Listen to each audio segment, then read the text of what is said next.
Assalamualaikum guys, gimana kabar kalian semuanya? Semoga selalu sehat ya. Oke, seperti biasa di sini kita akan membahas sebuah film horor terbaru yang berjudul From Darkness, rilisan tahun 2024. Sebuah film horor dari benua Eropa, tepatnya di negara Swedia. Mungkin terdengar asing bagi telinga kita mendengar ada film horor dari negara lain. Karena biasanya film horor itu kebanyakan dibuat dari Amerika Latin, ataupun dari Rusia. Dan kalau kalian tanya juara film horor itu ada di mana, sudah pasti jawabannya adalah di negara bagian Asia dan ASEAN. Karena juri Asia lebih menyeramkan. Lalu seperti apa sih film horor dari negara lain? Apakah katanya sama atau berbeda? Oke guys, daripada penasaran, kita langsung saja ke cerita filmnya. Cerita ini dimulai di sebuah hutan yang dimana pada saat itu sedang musim turun salju. Stephen seorang polisi yang berpatroli di daerah tersebut. Dalam perjalanannya, dia melihat ada sebuah mobil yang terparkir. Sebagai pihak instansi keamanan daerah yang digaji oleh uang pajak rakyat, sudah sepatutnya Stephen memastikan semuanya aman terkendali. Terlihat sepertinya mobil itu sudah cukup lama terparkir di sini. Dia mencoba memanggil, kemungkinan sang pemilik mobil masih ada di sekitaran sini. Terdengar dari ucapan Stephen kalau ini adalah tempat para wisata cagar alam. Dia hanya ingin memberitahukan kalau tempatnya sudah tutup dan tidak boleh ada mobil yang terparkir di sini. Tapi terlihat keadaannya sangat sunyi mencekam dan tidak ada satu orang pun di sana. Untuk memastikan, dia lalu mencoba menelepon ke pihak pengelola cagar alam tersebut, meminta mereka memeriksa kembali kemungkinan ada orang yang tertinggal di dalam hutan. Dia pun lalu melanjutkan perjalanannya. Namun tak jauh dari sana, jalanan yang akan dia lalui terhalangi oleh pohon tumbang. Disinilah Stephen mulai merasa ada yang tidak beres. Lalu terdengar suara mobilnya hidup dengan sendirinya. Dan yang membuat dia terheran, di sana sama sekali tidak ada siapapun. Mobil itu kini mati kembali. Jujur saja kejadian itu membuat dia ketakutan. Lalu tiba-tiba sesuatu terjadi. Seperti ada yang menarik Stephen dari sana. Di keesokan paginya, Angelica, salah satu pengurus cagar alam itu yang mendapati laporan dari Stephen semalam, datang ke tempat kejadian. Dari plat nomor mobil yang Angelica periksa, diketahui kalau sang pemilik mobil itu bernama Maria. Dan disinilah terungkap kalau ternyata Maria ini pernah mengalami musibah, yaitu anaknya yang bernama Theo menghilang di hutan itu sejak 2 tahun lalu. Hingga sampai sekarang Theo tidak pernah ditemukan. Sejak kejadian itu sebenarnya Angelica sudah pernah mencoba menghubungi Maria, tapi teleponnya tidak pernah diangkat. Angelica curiga bagaimana kalau ternyata Maria datang kembali ke sini bertujuan untuk mencari tubuhnya Theo. Tidak diketahui sudah berapa lama Maria berada di sini, tapi Angelica yakin kalau Maria pasti mencari anaknya yang hilang di hutan.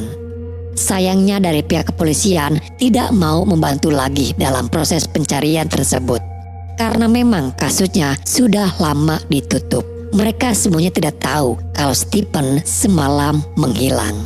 Di sini akhirnya Angelica berinisiatif untuk mulai mencari informasi tentang Maria. Dari alamat yang sudah ia dapatkan, Angelica mendatangi apartemennya Maria. Ternyata selama ini Maria tidak menyerah guys. Dia terus berusaha untuk mencari keberadaan anaknya. Terbukti walaupun polisi sudah menghentikan pencarian Theo, tapi Maria masih membuat selebaran kertas yang menginformasikan tentang anaknya yang hilang ke publik. Merasa tergugah atas perjuangan Maria, akhirnya Angelica memutuskan untuk melakukan pencarian kembali Theo. Dia lalu menemui seseorang yang bernama Victor. Victor ini adalah mantan suaminya Angelica. Diketahui kalau dulu Angelica dan Victor sebenarnya sudah pernah melakukan pencarian Theo di hutan itu. Karena walau bagaimanapun Angelica sendiri adalah bagian dari pengurus cagar alam. Dia pun harus bertanggung jawab atas hilangnya Theo. Namun dalam pencarian tersebut ada sebuah insiden kecelakaan yang terjadi kepada Angelica. Hingga akhirnya pencarian itu pun dihentikan. Dan sekarang Angelica membujuk Victor untuk melakukan pencarian Theo kembali. Dia juga memberitahukan kalau sekarang ibunya Theo yaitu Maria ikut menghilang di hutan tersebut. Victor awalnya menolak, dia sudah tidak ingin terlibat lagi dalam urusan pencarian Theo. Tapi Angelica terus membujuknya. Angelica tidak tahu harus meminta tolong kepada siapa lagi. Kebetulan Victor adalah seorang pawang anjing. Itu sangat membantu Angelica dalam menelusuri hutan itu.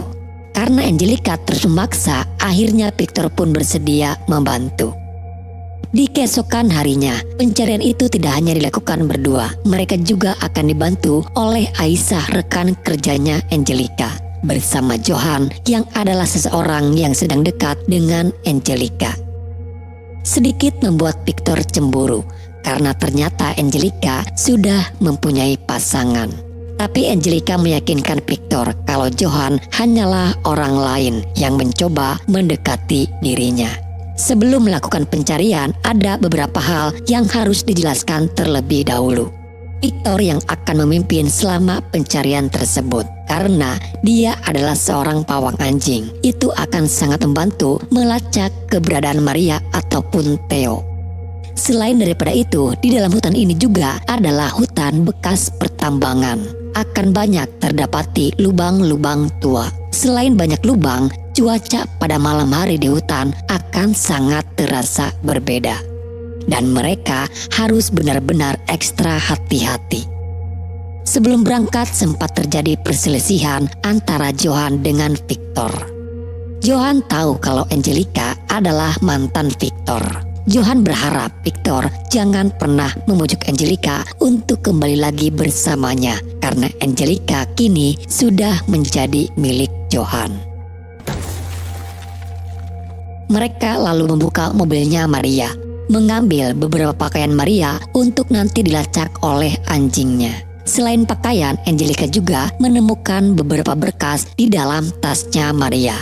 Berkas itu dia berikan kepada Aisyah untuk dia periksa. Mereka berbagi tugas, Angelica, Victor, dan Johan yang akan melakukan pencarian ke dalam hutan. Sedangkan Aisyah menunggu di pos sambil memonitoring mereka. Dalam berkas Maria itu, Aisyah menemukan berbagai selebaran kertas dengan gambar-gambar aneh dan beberapa simbol seperti sebuah simbol penyembahan diri kepada setan. Aisyah lalu memberitahukan penemuannya itu kepada Angelica. Dari apa yang disampaikan oleh Aisyah, Angelica tahu kalau itu adalah simbol-simbol sesembahan kepada setan. Memang dulu pernah ada sebuah mitos yang menceritakan kalau di dalam hutan ini ada sesosok makhluk penunggunya. Tapi itu hanya cerita biasa untuk menakut-nakuti pengunjung wisata cagar alam. Johan sempat bertanya kepada Angel, lalu bagaimana dengan cerita soal hantu yang ada di dalam gua tua? Banyak informasi di luar sana yang mengatakan kalau hantu tersebut memang nyata adanya. Angel sedikit menceritakan kepada Johan, dulu pada tahun 1800-an tempat ini adalah sebuah pertambangan nikel. Dan banyak sekali tragedi kecelakaan yang terjadi hingga menewaskan para pegawainya. Pemicu dari kecelakaan tersebut diakibatkan karena mereka menggali tambang terlalu dalam. Diduga secara tak sengaja itu melepaskan entitas jahat yang menjaga tanah ini. Dan hantu itu disebut oleh masyarakat setempat adalah hantu gua. Konon katanya hantu itu menggunakan kegelapan untuk memikat para penambang menuju kematian. Bisa dikatakan kalau tanah ini sudah dikutuk dan untuk menghentikan kutukan tersebut, masyarakat setempat mulai melakukan ritual sesembahan dengan menyembelih seekor hewan untuk ditumbalkan. Walaupun itu hanya cerita masyarakat terdahulu, namun Angelica dan semua pengurus cagar alam menghormati tradisi tersebut hingga sampai saat ini. Dari semua cerita tersebut, Johan menyimpulkan bahwa Maria percaya kalau putranya hilang karena diambil oleh hantu gua itu. Memang terdengar seperti sebuah tahayul, tapi pada kenyataannya Theo hilang secara misterius tanpa diketahui jejaknya sama sekali. Pencarian terus dilakukan hingga pada malam hari sampai mereka menemukan tempat untuk bisa membuka tenda. Victor yang berada di belakang mulai merasakan adanya keanehan dan dia mendengar adanya suara di balik semak-semak yang gelap. Setelah mereka membuka tenda dan memutuskan untuk beristirahat di sana, lagi-lagi Victor mendengar adanya suara di balik semak-semak itu. Karena penasaran, dia pun mencoba untuk memeriksa, memastikan di sana tidak ada apa-apa. Semakin dia memasuki ke dalam hutan, semakin kuat rasa penasaran Victor untuk terus mencari. Hingga akhirnya dia melihat ada sebuah bayangan seorang anak kecil yang dia kira itu adalah Theo. Victor bergegas mengejar bayangan tersebut, namun dia tak sadar kalau bayangan itu mengarahkan Victor terperosok masuk ke dalam jurang terowongan. Pada saat itu keberuntungan masih berpihak kepadanya. Suara panggilan radio terdengar, dan saat Victor menoleh ke belakang, tiba-tiba terlihat sesosok wanita dengan wajah yang pucat berdiri di hadapan Victor. Dia yang kaget membuatnya terpleset dan hampir jatuh masuk ke dalam jurang. Dengan tangan yang menopang ke tanah, dia mencari celah agar bisa tetap bertahan. Untung saja Angelica mendengar suara teriakan Victor. Setelah berhasil dievakuasi, Victor memberitahukan kalau tadi dia melihat ada bayangan Theo di sana. Tapi mungkin itu hanya halusinasinya saja. Victor tidak menceritakan soal tadi dia melihat ada sesosok wanita karena dia takut itu malah akan memperkeruh suasana. Tapi disinilah beberapa kejanggalan mulai terjadi. Tiba-tiba mereka mengalami gangguan radio dengan Aisyah yang berada di pos. Sementara mereka pun melanjutkan pencariannya kembali.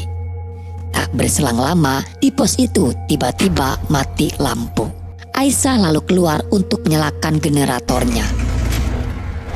Keanehan terjadi ketika mobil itu menyala sendiri. Awalnya dia mengira itu Maria yang menemukan kemah mereka. Tapi saat Aisyah mendekati mobil tersebut, seperti dugaan kalian, di sana tidak ada siapapun. Lalu tiba-tiba ada sesuatu yang menarik Aisyah dari bawah. Kembali kepada mereka berpencar dalam melakukan pencarian itu. Victor yang bersama anjingnya, sementara Angelica bersama Johan. Pencarian tak hanya dilakukan di darat, bahkan Victor menerbangkan drone untuk bisa melihat keadaan dari atas. Kamera yang menggunakan mode infrared, dan Victor terkejut ketika menemukan adanya sesosok lain yang berada di belakang Angelica dan Johan. Victor tidak menjelaskan apa yang dia lihat. Dia hanya meminta mereka untuk tetap di sana. Perlahan, Victor mulai mendekati melalui drone-nya. Lalu tiba-tiba drone itu terjatuh dan terlihat sesosok penampakan yang terlihat sangat jelas. Victor menghampiri untuk mengambil drone-nya yang jatuh. Dan di sana dia kembali melihat ada bayangan Theo berdiri melihat ke arahnya. Bayangan tersebut langsung menghilang ketika Johan datang menghampiri. Setelah terus melakukan pencarian melalui peta tersebut, akhirnya mereka berada di titik tempat yang pernah Maria datangi. Tapi sayangnya di sini justru Johan malah berubah pikiran. Dia sudah tidak mau lagi melanjutkan pencariannya karena ini terasa konyol baginya mencari sesuatu yang tidak pasti. Apalagi sekarang mereka sudah putus kontak dengan Aisyah. Johan hanya takut kalau terjadi sesuatu kepada mereka. Lebih baik mereka sekarang kembali saja ke pos. Tapi Angelica tetap memaksa karena titik poinnya sudah tidak jauh lagi dari sini. Johan masih mau mengalah dan tetap mengikuti Angelica. Lalu sampailah mereka di sebuah bangunan tua yang sudah hancur. Angel tahu sejarah dari tempat ini dan dia baru sadar kalau ternyata Maria mendatangi sebuah tempat ritual pemujaan. Tempat ini adalah tempat untuk meminta sesuatu kepada hantu gua. Konon untuk mendapatkan apa yang dipinta, orang tersebut harus memberikan imbalan sebuah tumbal. Tapi Angel, Victor dan juga Johan tak percaya karena bagi mereka semua itu hanyalah sebuah tahayul. Di dalam sana Victor menemukan sebuah buku yang aneh seperti buku yang mengajarkan bagaimana cara untuk melakukan ritual sesembahan kepada iblis. Dan lagi-lagi bayang-bayang Theo kembali muncul di hadapan Victor. Angel mencoba untuk menyadarkan Victor kembali. Dengan kejadian itu meyakinkan Johan untuk tidak lagi mengikuti pencarian ini. Lebih baik dia kembali ke kemah walaupun tanpa mereka. Angel dan Victor masih tetap melanjutkan pencarian. Dan tak jauh dari sana justru mereka dikejutkan menemukan ada mayat Aisyah di sana. Victor lalu mencoba menghubungi Johan melalui radio. Namun sekarang radio Johan pun sudah tidak bisa lagi dihubungi. Victor dan Angel mulai panik karena takut terjadi sesuatu kepada Johan. Mereka berlari mengejarnya. Namun sayang mereka terlambat karena Johan pun ditemukan sudah dalam keadaan tewas. Kini mereka berdua dihadapkan oleh teror yang mengincar mereka. Victor dan Angel harus segera pergi dari sana. Namun di persimpangan jalan mereka menemukan mobilnya Stepan, seorang polisi yang ada di awal film. Mereka berdua pun lalu mencari keberadaan Stephen dan tak jauh dari sana ada sebuah rumah kosong. Kemungkinan Stephen berada di sana.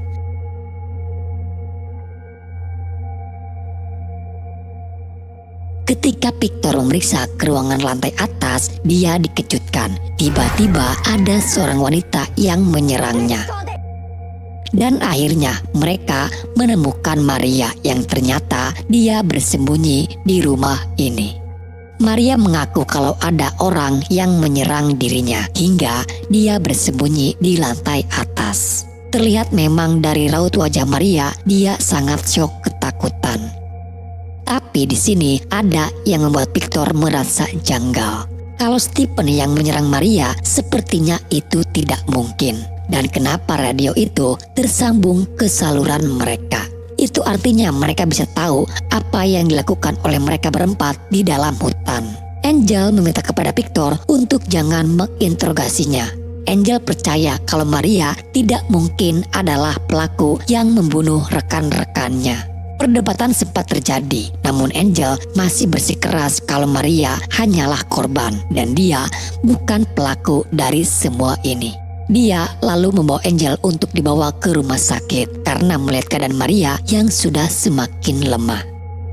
Dan malah meninggalkan Victor di rumah itu. Di tengah perjalanan, apa yang ditakutkan oleh Victor pun memang benar terjadi. Maria menyerang Angel di dalam mobil itu. Sementara di rumah, Victor pun menemukan keberadaan Stephen yang ternyata dia disekap di dalam gudang oleh Maria. Stephen berkata kalau Maria sedang mencari orang untuk ditumbalkan demi mendapatkan putranya kembali. Mendengar hal itu, Victor bergegas mengejar mobil yang dibawa oleh Angel. Untung saja radio itu masih tersambung, walaupun kini yang menjawabnya adalah Maria. Victor meminta kepada Maria untuk jangan menumbalkan Angel. Dia berjanji akan membawa Theo. Dia tahu keberadaan Theo ada di mana. Victor diberi waktu sampai pada tengah malam karena ritual sesembahan itu akan dilakukan pada tengah malam nanti.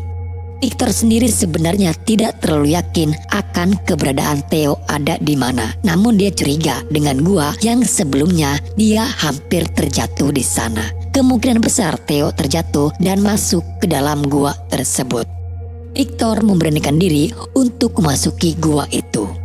Tak lama kemudian, sesosok arwah Theo pun muncul kembali. Dan itu seperti memberikan sebuah petunjuk bagi dirinya. Victor terus mengikutinya dan akhirnya dia pun berhasil menemukan jasadnya Theo. Terlihat mayat Theo masih utuh. Di daerah tempat dingin atau bersalju memang tidak mudah untuk mengurai jasad manusia. Jadi keadaan Theo sekarang itu masih terbilang normal guys. Victor lalu bergegas membawa Theo kepada Maria.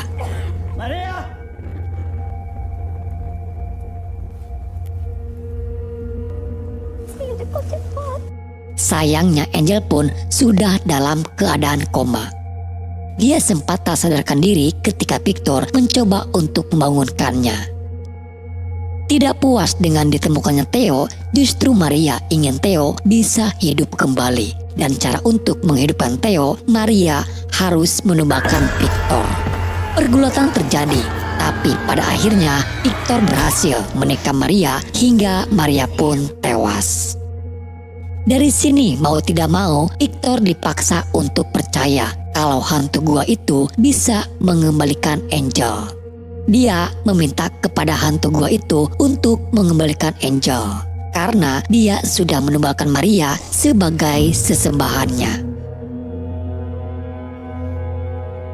Tak pernah Victor duga ternyata permintaannya terkabul. Tak lama setelah itu Angel pun kembali hidup dan akhirnya film pun selesai. Oke guys, jadi itulah alur cerita filmnya. Apapun yang terjadi dalam film ini, semata-mata ini hanya hiburan saja guys. Dan film ini cukup rekomen buat kalian tonton ya. Dan semoga saja apa yang ingin ceritakan dan sampaikan bisa menghibur di luang waktu kalian. Sampai jumpa di video selanjutnya. Salam dari admin dan bye-bye.